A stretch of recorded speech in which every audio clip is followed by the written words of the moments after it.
In the dimly lit room, Mark awoke with a jolt, gasping for breath. His heart pounded as the horrifying realization washed over him.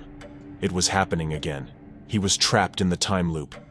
Every morning, for as long as he could remember, Mark had been waking up to the same nightmare. The clock on his bedside table read 3:33 a.m., a number that had become etched into his consciousness like a cruel taunt. Mark stumbled out of bed and raced downstairs, his bare feet freezing on the hardwood floor. He knew what was coming next. The deafening crash from the kitchen echoed through the house, the sound of shattering glass and splintering wood.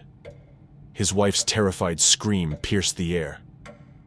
Rushing into the kitchen, Mark's heart sank as he saw the intruder, a masked figure clad in black, a glint of a knife in their gloved hand. He reached out to protect his wife, but it was always too late. The intruder moved with eerie precision, plunging the knife into Mark's wife's chest.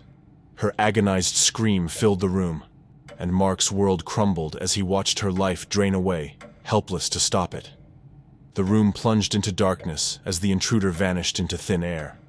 Mark's sobbing echoed in the silence that followed.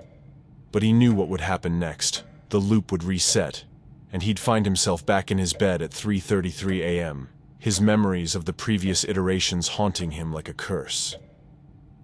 Determined to break the cycle, Mark began researching the history of his house, desperate for answers.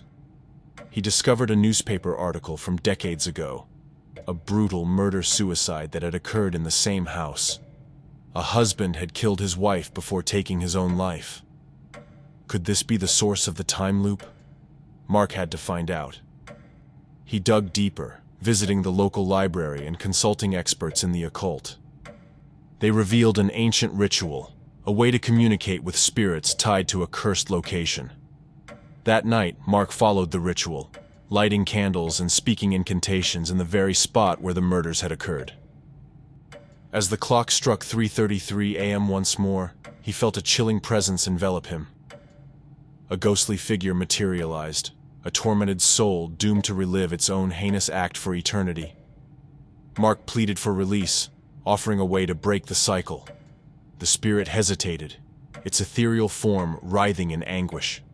Finally, it nodded, and with a gut-wrenching wail, it dissipated into the darkness. Mark awoke the next morning, but this time, it was different. The clock read 3:34 a.m.